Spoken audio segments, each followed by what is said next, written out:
sebuah organisasi dapat dikendalikan, yaitu perangkat harus ada pada tempatnya, sehingga bisa mencapai tujuan strategisnya. Akan tetapi, pengendalian sebuah organisasi lebih rumit daripada mengendalikan sebuah mobil. Kita akan membahas pengendalian yang lebih sederhana. Setiap sistem pengendalian memiliki 4 elemen. Pertama, pelacak, penaksir, efektor, dan yang terakhir, jaringan komunikasi. Pelacak, sebuah perangkat yang mengukur apa yang sesungguhnya dikendalikan. Penaksir, sebuah perangkat yang membandingkan ekspektasi yang sebenarnya. Efektor mengidentifikasi apa yang seharusnya dibutuhkan. Dan yang terakhir, jaringan komunikasi. Jaringan komunikasi perangkat di sini menghubungkan antara detektor ke asesor dan asesor ke efektor. Manajemen adalah sebuah organisasi untuk mencapai tujuan bersama dan intinya adalah untuk mendapatkan profit perusahaan. Manajemen di sini dipimpin oleh CEO atau manajemen inti dalam sebuah organisasi, yang dimana dia mengarahkan bawahannya untuk tetap dalam tujuan, visi, dan misi perusahaan tersebut. Dalam hal apa? Dalam hal untuk mendapatkan profit, keuntungan. Bagaimanapun terdapat perbedaan yang signifikan antara pengendalian manajemen dan pengendalian yang lebih sederhana. Contohnya adalah pengendalian tidak seperti suhu tubuh kita, dia tidak bisa diukur terlebih dahulu. Seperti halnya mengendalikan sebuah mobil, dia tidak bisa secara otomatis. Dan tidak seperti mengendalikan sebuah mobil, dia tidak dikendalikan secara individu, tetapi dia dikendalikan antara individu suatu organisasi. Nah, jadi intinya adalah bahwa manajemen itu adalah inti dari sebuah organisasi, yang dimana CEO-nya yang mengendalikan manajer-manajer di bawahnya untuk mencapai tujuan dan visi misi perusahaan tersebut untuk mendapatkan keuntungan. Adapun berbagai pengendalian yang dilakukan manajemen adalah yang seperti saya jelaskan tadi. Selanjutnya ada analisis atas usulan program baru.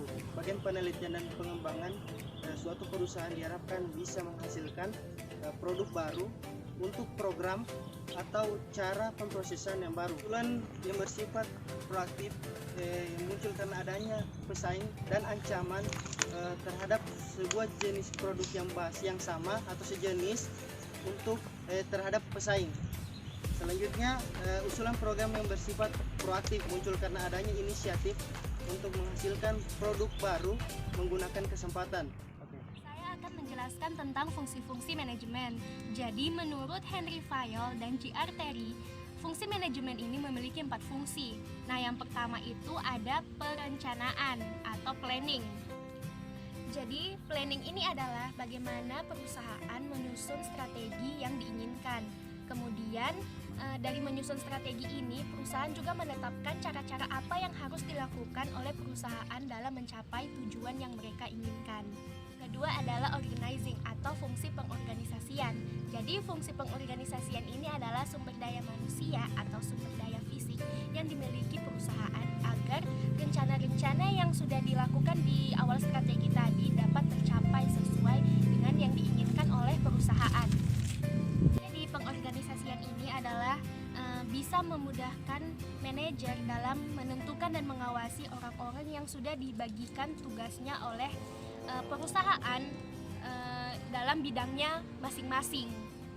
Nah, seperti tugas-tugas apa yang harus dikerjakan, siapa yang mengerjakan, terus bagaimana tugas-tugas itu juga dikelompokkan, dan juga siapa yang bertanggung jawab pada tugas-tugas tersebut. Semua ini sudah ditentukan oleh manajemen perusahaan. Piloting atau fungsi pengarahan merupakan upaya untuk menciptakan suasana kerja yang dinamis, sehat, agar kinerjanya lebih efektif dan efisien. Beberapa kegiatan pada fungsi pengarahan. Yang pertama, membimbing dan memberi motivasi kepada pekerja agar bisa bekerja lebih efektif dan efisien. Yang kedua, memberi tugas serta penjelasan rutin tentang pekerjaan. Yang ketiga, menjelaskan semua peraturan yang telah ditetapkan. Terakhir adalah fungsi controlling atau pengendalian. Fungsi pengendalian merupakan upaya untuk menilai kinerja yang berpatokan pada standar yang telah dibuat dan juga melakukan perbaikan apabila memang diperlukan. Kegiatan pada fungsi pengendalian. Yang pertama, mengevaluasi keberhasilan dan target dengan cara mengikuti standar indikator yang telah ditetapkan. Yang kedua, melakukan klarifikasi atau koreksi terhadap penyimpangan yang ditemukan. Yang ketiga, memberi alternatif solusi yang mungkin bisa menyelesaikan masalah yang terjadi. Saya akan menjelaskan tentang kerangka konseptual sistem pengendalian manajemen. Berbicara tentang sistem pengendalian manajemen, menurut Swadi tahun 1995, sistem merupakan sekelompok komponen yang saling menunjang satu sama lain maupun yang tidak demikian, yang secara keseluruhan mereka merupakan satu kesatuan. Menurut Moen tahun 1995, pengendalian merupakan proses penetapan standar dengan menerima umpan balik berupa kinerja yang sesungguhnya dan bagaimana pengambilan keputusan apabila kinerja sesungguhnya berbeda secara signifikan dengan apa yang telah direncanakan sebelumnya. Manajemen merupakan proses perencanaan, pengorganisasian, kepemimpinan dan pengendalian pekerjaan anggota organisasi dan pengendalian sumber daya organisasi untuk mencapai tujuan bekerja sama. Sistem pengendalian manajemen merupakan suatu proses dan struktur yang tertata secara sistematik yang digunakan dalam pengendalian manajemen. Selanjutnya adalah di bagian kasus. Nah, pada kesempatan kali ini kami mengangkat kasus Citibank. Pada bulan April 2011 silam terjadi isu bahwa pembekuan izin usaha Citibank di Indonesia. Hal ini terjadi dikarenakan adanya kasus yang terjadi secara berurutan terhadap Citibank.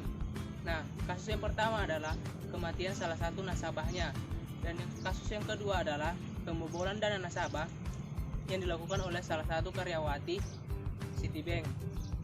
Citibank merupakan salah satu bank terbesar di dunia yang berada di bawah Citigroup yang terdaftar dalam Fortune 500. Nah, apa sih Fortune 500 ini?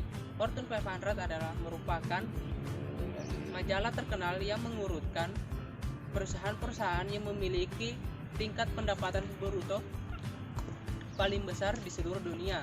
Sebagai perusahaan multinasional di sektor keuangan, Citibank mampu berkancah di pasar globalisasi. Hal ini dikarenakan karena strategi bisnis dan visi misi serta sumber daya manusia yang dimiliki oleh Citibank terbukti andal.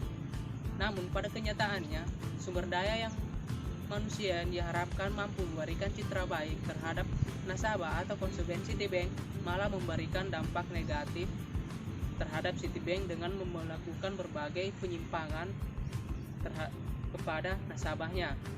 Yang pertama adalah kasus kematian salah satu nasabah Citibank dengan inisial IO, yang mana diduga sesaat setelah penagihan hutang yang dilakukan oleh debt collector. Bank Indonesia menyatakan bahwa nasabah tersebut masih dalam kategori kolektibilitas 2 atau perhatian khusus. Bank Indonesia menyatakan bahwa nasabah tersebut masih dalam kategori kolektibilitas 2 atau perhatian khusus, di mana dalam penugasan debt collector, yang termasuk adalah kolektibilitas 4 dan 5, yaitu meragukan dan macet. Nah, dalam hal ini Citibank melakukan kelalaian dalam prosedur penugasan debt collector.